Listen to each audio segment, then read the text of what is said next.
332 million people. That is how many people in the world have depression. That number is almost hard to process. 332 million human beings.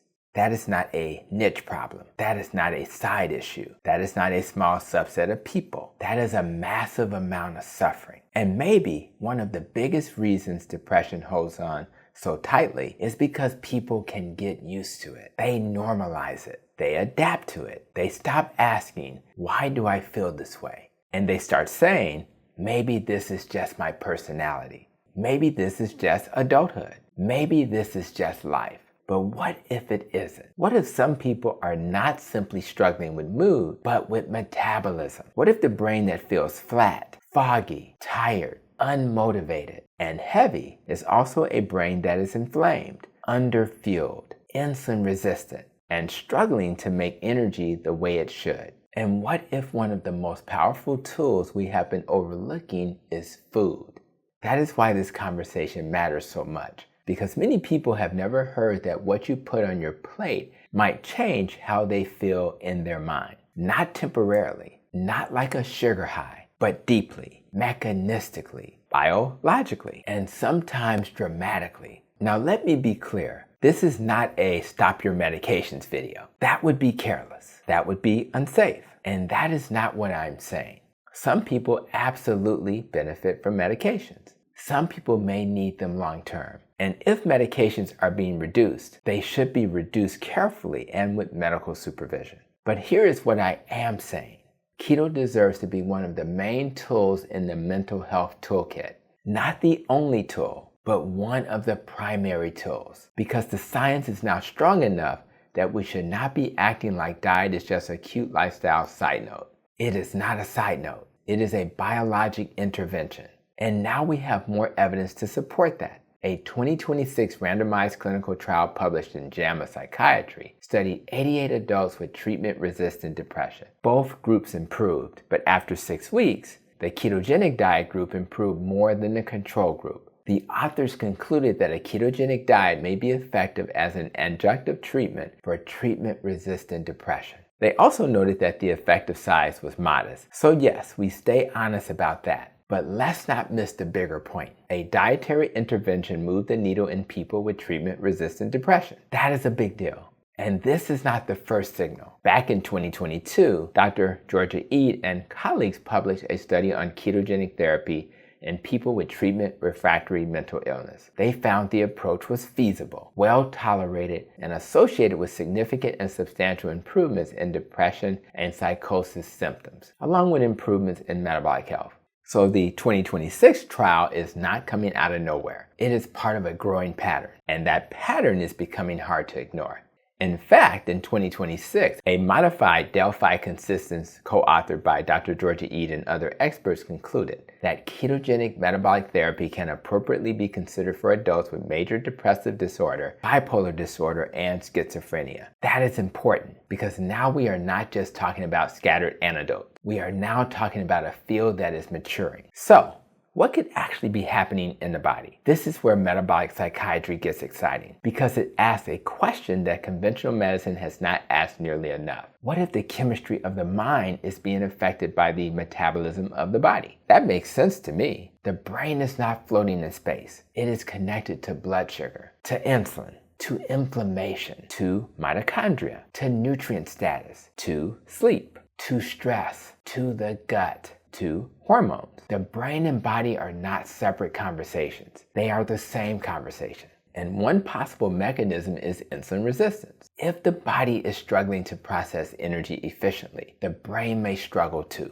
That matters because the brain is an energy-hungry organ. It needs constant fuel. And if glucose metabolism is impaired, ketones may provide an alternative fuel source. This is one of the reasons this approach is so compelling. They are not just removing junk. They are changing the fuel supply. Stanford's Metabolic Psychiatry group has emphasized that ketogenic therapy may help by improving metabolic function, reducing inflammation, reducing oxidative stress, and providing ketones as alternative fuel for a brain with energy dysfunction. This is a powerful concept because it means the brain may not simply be chemically imbalanced. In some people, it may be metabolically stressed. Another mechanism is inflammation. When inflammation is high, the brain pays attention. Mood pays attention. Motivation pays attention. Clarity pays attention. If keto lowers inflammatory burden in some people, that may be one of the reasons mood improves. Stanford researchers specifically note that ketogenic therapy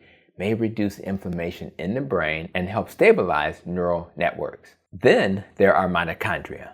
Your mitochondria are the energy factories inside your cells. If those factories are not working well, the brain may feel dimmer. That can show up as fatigue, low drive, brain fog, emotional flatness, feeling like something takes too much effort. Sometimes what people call laziness is really low energy production. The show is trying to go on, but the stage crew is exhausted. And then there is blood sugar instability. This one gets overlooked all the time.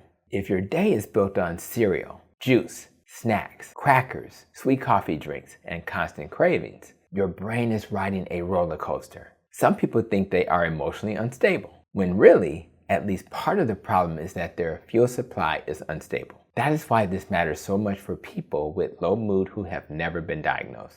Because according to NIMH, everyone feels sad or low sometimes. But depression is different when it becomes persistent and starts affecting daily life. Symptoms can include low mood, hopelessness, irritability, fatigue, poor concentration, sleep problems, and appetite changes. In other words, there is a wide runway between I'm fine and I have an official diagnosis. A lot of people are walking around on that runway. A lot of people have normalized feeling emotionally gray, and they may have no idea that their food patterns are part of the story. That is why I want this message to feel hopeful, because hope is not hype. Hope is what happens when people realize they may have more leverage than they thought. Imagine living in a body where low mood had become your normal. Then you change your food. Your blood sugar becomes steadier. Your inflammation starts to calm down. Your energy improves. Your sleep improves. Your clarity improves. And one day you realize, I don't just feel less sad, I feel more like myself.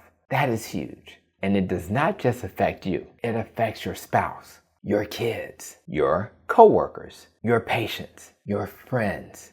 Your presence changes. The energy you bring into the room changes. This is the butterfly effect of healing.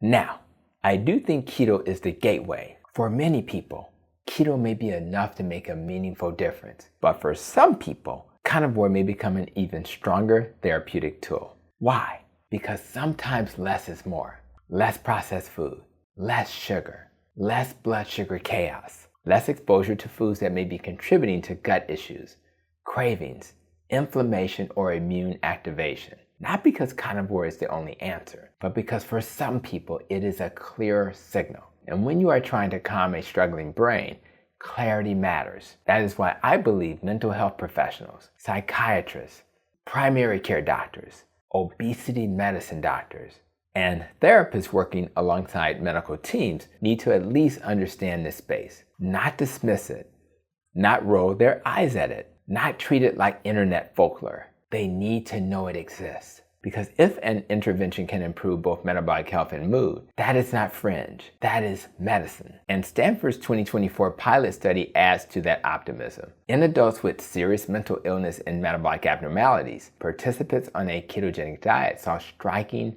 metabolic improvements. Before the trial, 29% met criteria for metabolic syndrome. After 4 months, none of them did. They also lost weight, improved insulin resistance, and reported better energy, sleep, mood, and quality of life. Psychiatric symptoms improved as well, with an average 31% improvement on a standard psychiatric rating scale. And 3/4 showed clinically meaningful improvement. Again, different population, not a pure depression study, but the direction of the signal is hard to miss. Better metabolism, better brain function, better mood. So here is the takeaway. We do not need to pretend keto is magic, but we also do not need to undersell it. The evidence is now strong enough to say this clearly. Diet belongs in the depression conversation. Low carb and ketogenic strategies deserve a place in the toolkit. And for the right person, they may be life-changing. So if you are struggling with low mood, this is not about blaming you. It is not about saying just eat better and cheer up. That would be insulting. This is about saying something much more respectful. Your brain is part of your biology. Your biology can change. And sometimes when your metabolism improves, your mind begins to heal too. That is an incredibly hopeful message. And for the millions of people who have normalized feeling emotionally dim, it may be one of the most important messages they will ever hear.